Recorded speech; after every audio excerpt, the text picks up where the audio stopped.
Hey folks, welcome back. So if you've been following the channel recently, you'll know that I've picked up a bunch of cuboids.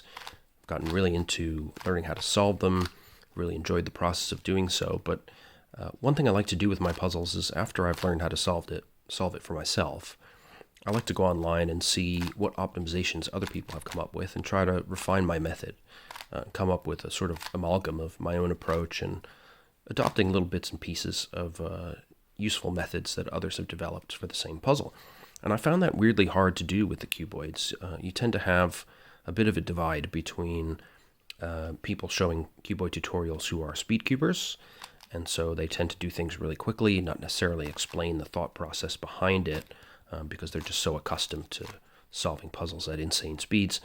And you have people who like to minimize their use of algorithms, and so end up doing, to my mind, fairly repetitive three-cycle techniques, moving individual pieces around, and those are a bit too inelegant for my tastes.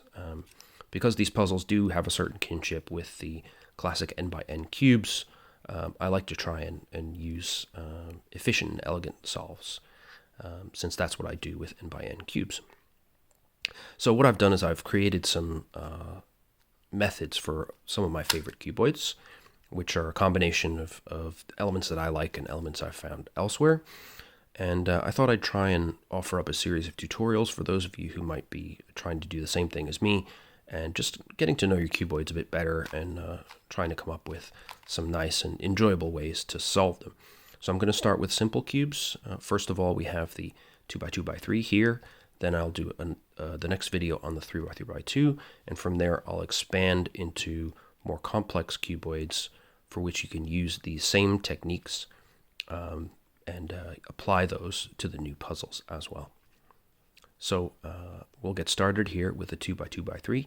Now this method is actually a bit more algorithmic than most of the ones I'm going to show you in this series, but that is actually convenient in the sense that it means right off the bat you can work on solving this puzzle pretty quickly. It doesn't require a lot of familiarization with the way it works, and in fact you don't really need to know anything about the 2x2 in order to solve the 2x2x3 effectively. That no longer will become the case when you're solving a 2x2x4 or higher, but for the 2x2x3 you can use this specialized method, and it's really fun, it's quick to learn, and you can test yourself to the limits of your speed solving abilities. If you do want to get a 2x2x3 and try to speed solve it, I can recommend this Qiyi 2x2x3 cuboid. It's really excellent, feels great to solve, moves very smoothly, definitely speed cubable. So without further ado, let me introduce you to the basics of the method. Okay, so now we have a scrambled 2x2x3. The way the method works is there's essentially just three steps. The first step is that we're going to solve the white side of the cube in its entirety. So we'll permute all the pieces into their correct places. Then we will solve the yellow side of the cube by permuting the pieces remaining on that side. Then we'll solve the middle layer using just a set of three simple algorithms to move these pieces around. And that's it. You really can learn to solve this cube very, very quickly, and your solves will be very quick right out of the gate as well.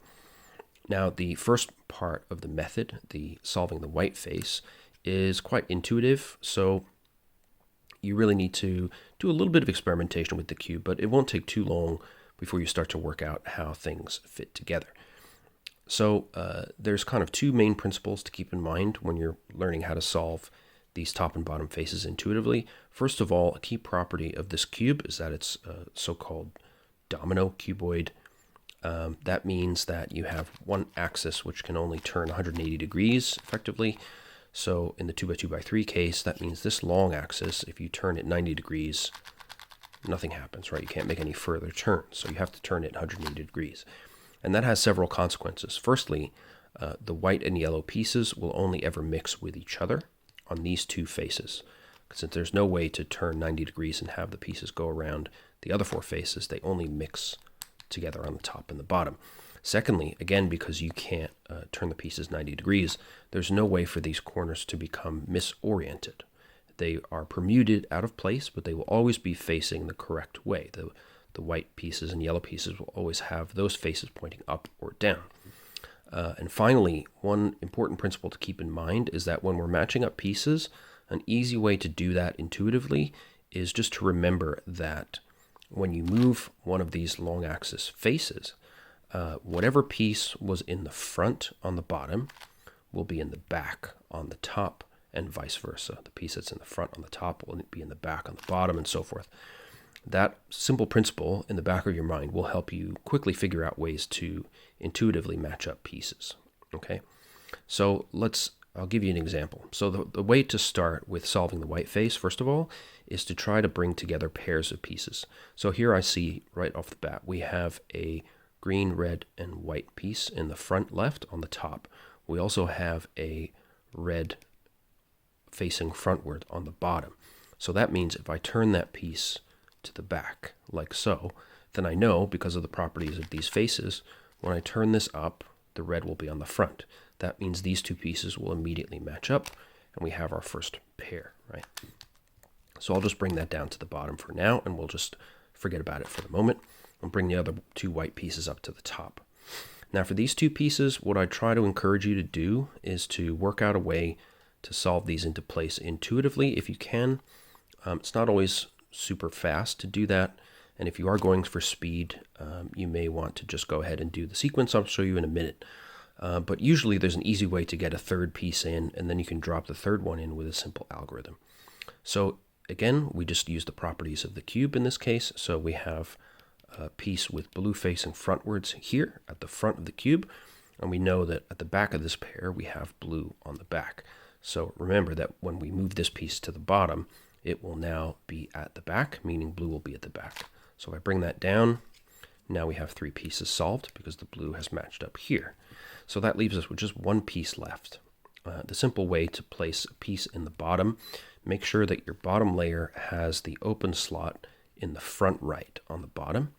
Take the piece that you want to place in there, move it to the right, and then you do this very simple algorithm. R2, U, R2, U prime, R2. And that solves the white face.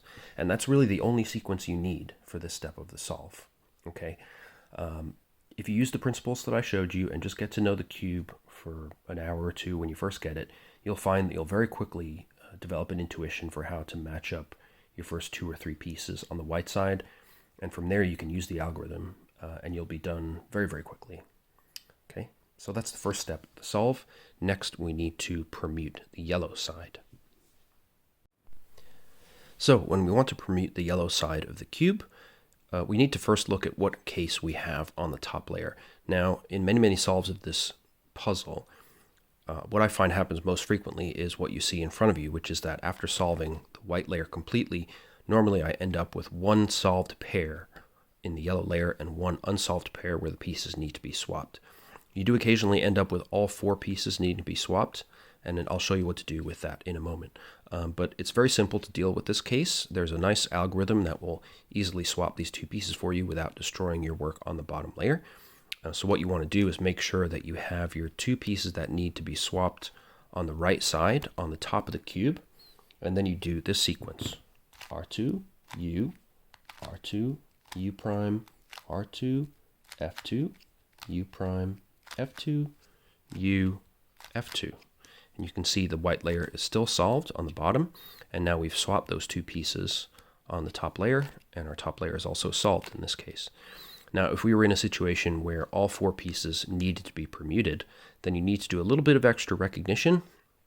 You just need to figure out, grab two pieces basically that need to be swapped next to each other, place those on the right, do the algorithm, flip the layer around, do the algorithm again, and you'll be done. That's the most straightforward way of doing it. So with that one sequence, you can attack any possible case that you will get on the top layer. So that allows us to move on to step 3 of the solve, which is solving the middle layer. Now for the middle layer solve, we'll be using E-slice moves. So this is the E-slice.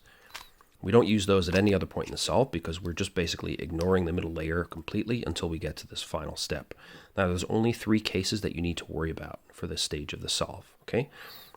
So first of all, just take a look at the middle layer case that you have, and then you can work out which of the 3 algorithms I'm going to show you you need to use for that particular case. Now here, if I move these bits around and experiment, see if there's anywhere they fit in, So far, no. Here we go. So when I turn the slice sufficiently, I find in this case that I have 2 pieces solved here and 2 that need to swap. Now, this is a very easy case to deal with. If you put the solved pair on the left and the unsolved pair on the right, then you just do this very simple sequence. R2, U2, R2, U2, R2, U2. And it's solved. Now there are 2 other cases that you'll need to deal with, and I'll show you those after I set up the cube. Okay, so here we have an example of one of the middle layer cases. So you can see here I have 3 pieces that are out of position and 1 that is solved. Okay, so when I have a case like this, it may take some time to get used to. You'll have to learn to recognize these cases, but if you just rotate this layer around, when it looks like all 4 of them are out, keep spinning them until you find 1 piece that settles into position, which in this case is the green and orange one. And then you want to have that piece at the front left of that middle layer. So then you just do a very simple sequence and you will cycle the pieces, these 3 pieces, clockwise. So we'll move the green and red over to here where it needs to be. We'll move the blue and red to here where that needs to be. And we'll move this orange and blue to here, and the cube will be solved. So that sequence is very straightforward. You just do R2, E, R2, E prime. And there you go.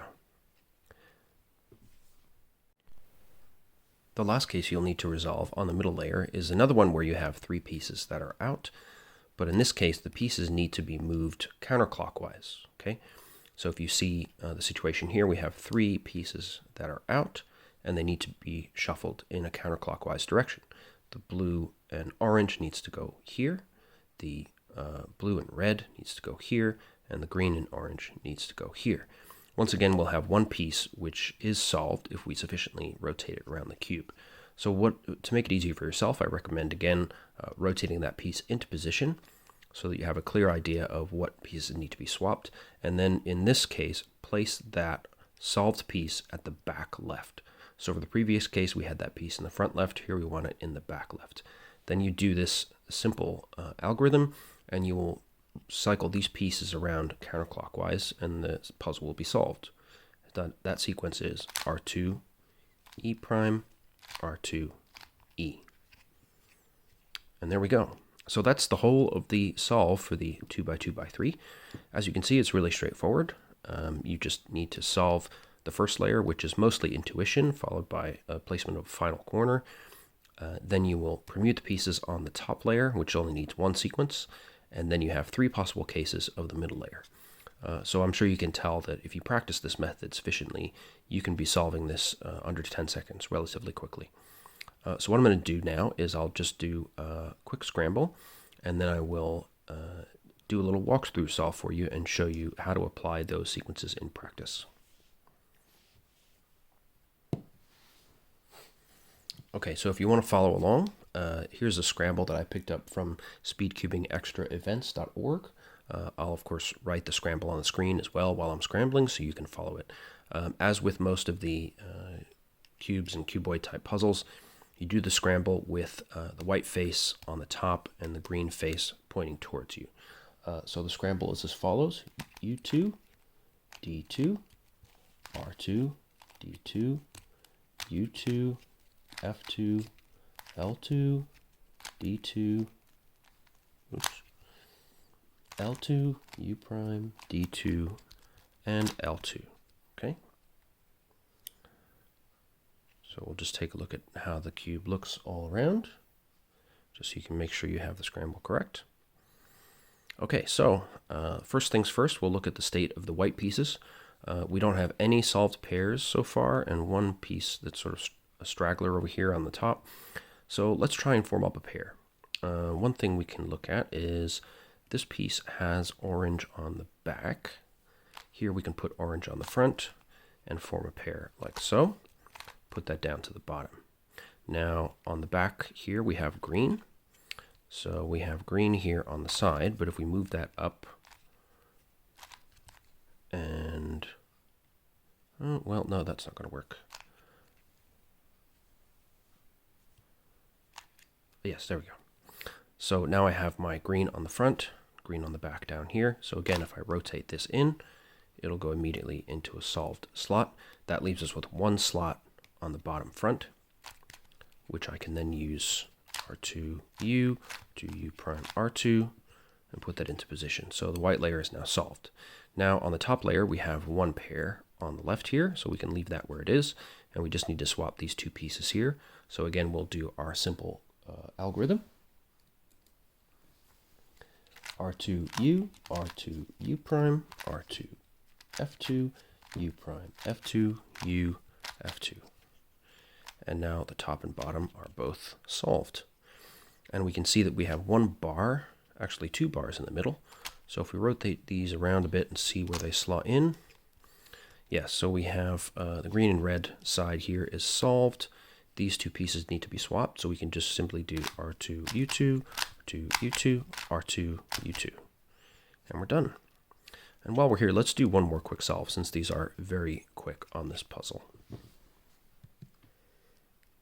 Okay, so this scramble goes as follows. D, U, L2, U prime, L2, F2, D, F2, D2, R2, U, and F2. So this is what the scramble looks like, just so you can make sure you've got it correct.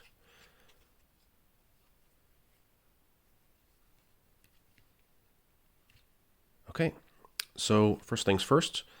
Actually, in this case, the yellow side is almost done. So let's be color neutral for once, and we'll just pop in the last yellow piece. So we'll do R2U, R2U prime, R2. So we have the yellow side completely finished. Now on the top, we have half the white side done. So we have one pair here. Put that on the left, and now we just need to swap these two pieces with our favorite algorithm. R2U, R2U prime, R2 F2, U prime F2, U F2. And now we have both the top and bottom layers solved, and we just need to solve the middle layer. So here we have two bars formed. This one here slots quickly into place, so we just need to swap these two pieces here, which we can do with R2 F2, U2, R2 U2, R2 U2, and we're done. Let's do one more scramble. Okay, so our next walkthrough solve, this is the scramble, R2U, R2 F2, D, U2, L2, U prime, D prime, L2, D2, L2. So we have this arrangement on the top, checkerboard on the bottom, and these are what the other sides look like. Okay, so first things first, we'll see what our deal is as far as the white pieces. We don't have any pairs formed in white. We have one with yellow, but that's not a huge advantage. So we'll stick with solving the white side first this time. And we've got a blue pointing forward. So if we move a blue side to the back, like so, then we should be able to pair that up just very quickly, which we have done. In fact, I'll put that on the bottom for clarity. Now here, we see we have orange at the back, and this piece has orange, so we can bring that to the front on the top and flip it into place in the back. And now we have three pieces solved, and we'll just plop this one in. R2U, R2U prime, R2. There we go. And actually, in this case, that solved the top layer as well, which is very lucky. So now let's see what we've got. We've got one piece in position, three that are out, and we need to check which way they need to cycle. So this green and orange piece needs to go here. So we're looking at a counterclockwise 3 cycle. So we'll put that piece in the back. Then we'll do R2 E prime, R2 E, and we're done. Very, very simple. All right, let's do one more scramble. Okay, we've got another scramble here. This one is U, D, F2, U prime, F2, D, F2, D, L2, U2, D, F2. There we go. This is the pattern you should see on the sides, on the bottom, and on the top. Okay, so let's get started. We see we have one pair formed of white, so we'll put that to the bottom left out of the way. Now, on the back of that, we have a blue, and we have a blue piece here. So again, if we bring that to the front, we know that'll flip to the back and match with the others, like so. Then we just need to put one piece in using R2U, R2U prime R2. The white layer is already solved, and lucky for us, that solved the top layer as well. So let's look at what we have on the E slice. And we have 4 pieces that appear to be out, but we know that we should be able to spot one that is solved if we rotate it. Not yet. Not yet.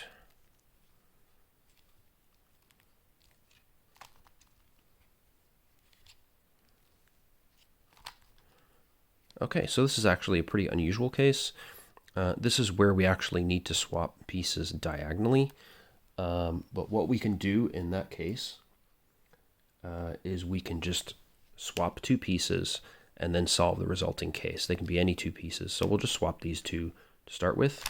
R2U2, R2U2, R2. And that leaves us with, let's see, we've got, now we've solved 1 piece. So we need to check which way these pieces need to rotate around the puzzle. We have a green and a red here, which needs to be there. So that's a clockwise 3 cycle. So we can just leave the solved piece in the front left here, do R2E, R2E prime, and we're done. Easy peasy. Okay, one final case for the E slice that I should mention is this one, where you have 2 pieces that are in and 2 that need to swap diagonally.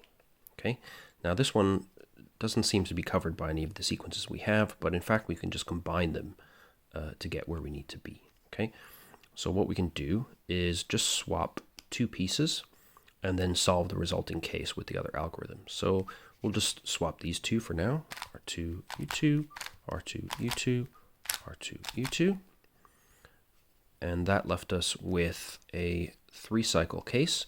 So we have 1 piece here that is solved. We can put that in the front left because we can see that the red and blue piece needs to go over here. So that's a clockwise 3 cycle.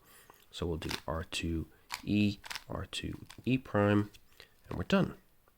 There we go.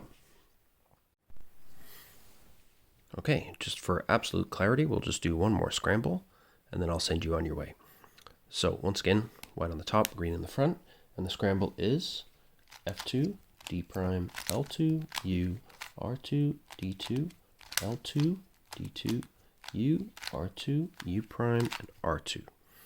So on the top and bottom, we will have this pattern. And these are the 4 sides, so you can check that you've done the scramble.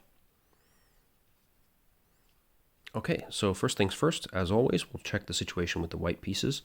We don't have any pairs anywhere, so we're free to design our own solution here.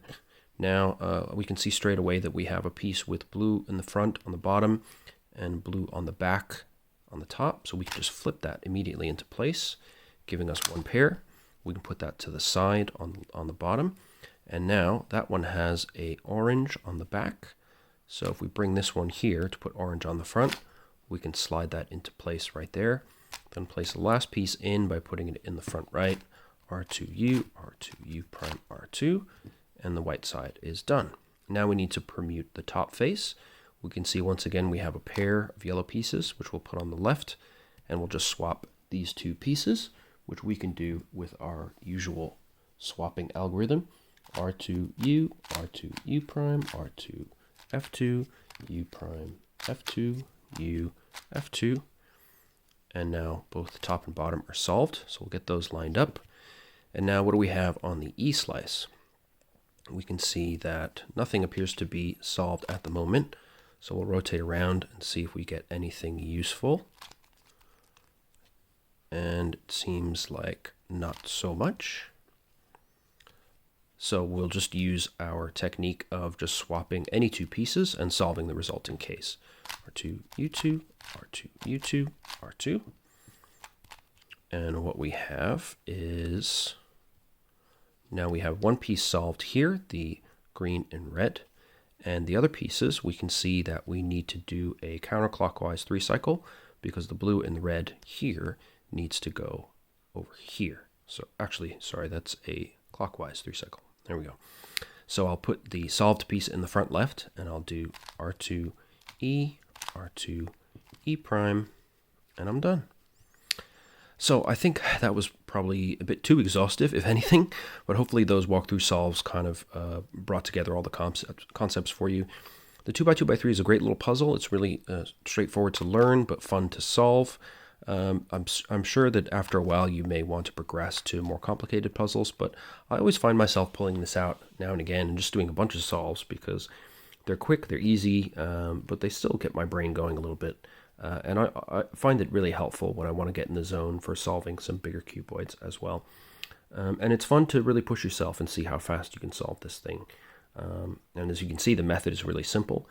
The only algorithms you need really are to place the corners in the bottom, and you'll use that algorithm for basically every cuboid for the same purpose. There's the algorithm to permute 2 pieces on the top layer in the second stage, and then you have your 3 cases for the E-slice. And that's really it. After a few solves, they'll be buried in the recesses of your brain, and you won't need to think about those algorithms anymore. They'll just come to you very quickly. So I hope that was useful. I'm going to try and produce something reasonably sensible when I edit all this together, and hopefully it works out well for you. If there's anything that I've done wrong, or if I've missed out anything, let me know, and I'll certainly update the tutorial in time. I've also put a text summary along with all the algorithms in the description of the video, so you can copy and paste that into whatever form you may like. So let me know what you think, and I will see you in the next video where we'll cover the 3x3x2. All right, take care and see you next time.